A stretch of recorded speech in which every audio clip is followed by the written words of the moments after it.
नमस्कार दोस्तों, आज हम जानेंगे आर्यभट्ट के बारे में। प्राचीन काल के ज्योतिर्विदों में आर्यभट्ट, वराहमिहिर, ब्रह्मगुप्त, आर्यभट्ट द्वितीय, भास्कराचार्य, कमलार जैसे प्रसिद्ध विद्वानों का इस क्षेत्र में अमूल्य योगदान है। इन सभी में आर्यभट्ट सर्वाधिक प्रख्यात हैं। वे गुप्त काल के प्रमुख ज्योतिर्विद थे। आर्यभट्ट का जन्म ईसा से 476 ईसा पूर्व में कुसुमपुर पटना में हुआ था। नालंदा विश्वविद्यालय में उन्होंने शिक्षा प्राप्त की। 23 वर्ष की आयु में आर्यभट्ट ने आर्यभट्टीय ग्रंथ लिखा था। इनके इस ग्रंथ को चारों ओर से स्वीकृति मिली थी,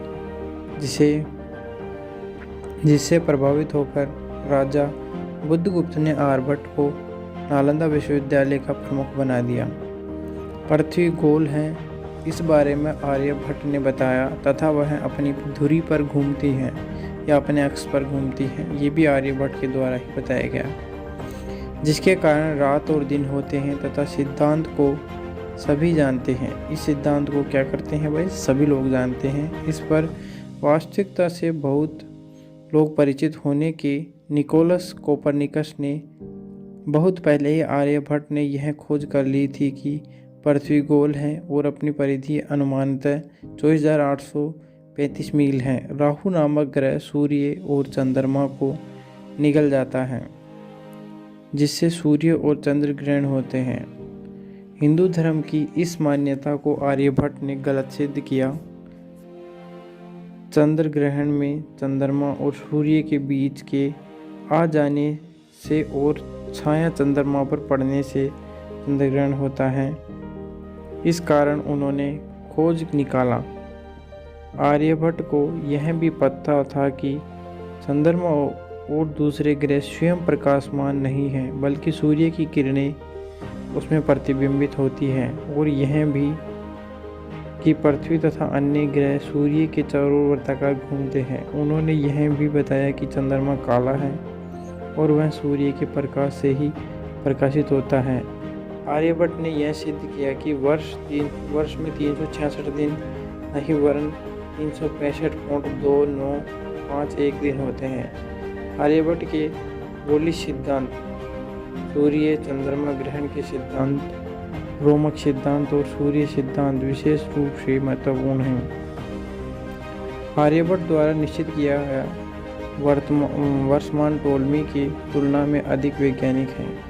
दक्षिण में योगदान, विश्व गणित के इतिहास में आर्यभट्ट का नाम सुप्रसिद्ध है। खगोल शास्त्री होने के साथ साथ गणित के क्षेत्र में भी उनका योगदान बहुमूल्य है। बीजगणित में भी जिस सबसे पुराना ग्रंथ आर्यभट्ट का है। उन्होंने सबसे पहले पाई की कीमत निश्चित की और उन्होंने ही सबसे पहले साइन के कोष्ठक दिए।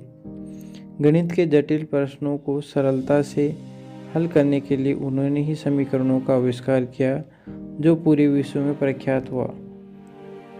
एक के बाद एक 11 शून्य जैसी संख्याओं को बोलने के लिए उन्होंने नई पद्धति का आविष्कार किया। बीजगणित में उन्होंने कई संशोधन संवर्धन किए और गणित ज्योतिष का आर्य सिद्धांत प्रचलित किया। वृद्धावस्था में आर्यभट्ट ने आर्यभट्ट सिद्धांत नामक ग्रंथ की रचना की। उनके 10 गीति सूत्र ग्रंथों करने के आर्यभट्टीय नाम से प्रकाशित किया गया। आर्यभट्टीय संपूर्ण ग्रंथ है। इस ग्रंथ में रेखागणित, वर्गमूल, घनमूल जैसी गणित की कई बातों के अलावा खगोल शास्त्र की गणनाएं और अंतरिक्ष से संबंधित बातों का भी समावेश है। आज भी हिंदू पंचांग तैयार करने में इस ग्रंथ की मदद ली जाती है। आर्यभट्ट के बाद इसी नाम का एक अन्य खगोल शास्त्री हुआ, जिसका नाम लघु आर्यभट्ट था। भारत का प्रथम उपग्रह भी इसे ही कहा जाता है। खगोल और गणित शास्त्र, इन दोनों क्षेत्रों में उनके महत्वपूर्ण योगदान के स्मरणार्थ भारत के प्रथम उपग्रह का नाम आर्यभट्ट रखा गया था।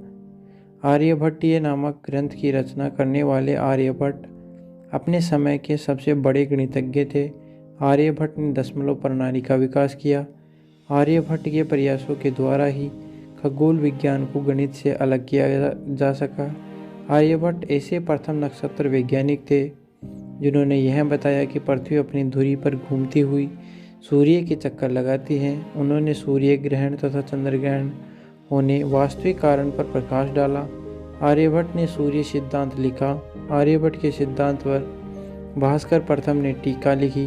भास्कर ने 3 अन्य महत्वपूर्ण ग्रंथ भास्कराचार्य, लघु भास्कराचार्य तथा भाष्य ब्रह्मगुप्त ने ब्रह्म सिद्धांत की रचना कर बताया कि प्रकृति के नियम के अनुसार समस्त वस्तुएं पृथ्वी पर गिरती हैं, क्योंकि पृथ्वी अपने स्वभाव से ही सभी वस्तुओं को अपनी ओर आकर्षित करती है। यह न्यूटन के सिद्धांत के पूर्व की नई कल्पना है। आर्यभट्ट, ब्राह्मण एवं ब्रह्मगुप्त को संसार के सर्वप्रथम नक्षत्र वैज्ञानिक और गणितज्ञ कहा गया। तो इस प्रकार से आर्यभट्ट ने कई चीज़ों के बारे में वर्णन किया है। तो आज हमने जाना दोस्तों आर्यभट्ट के बारे में। उम्मीद करता हूँ आपको अच्छे से समझ में आया होगा। जय हिंद, जय भारत।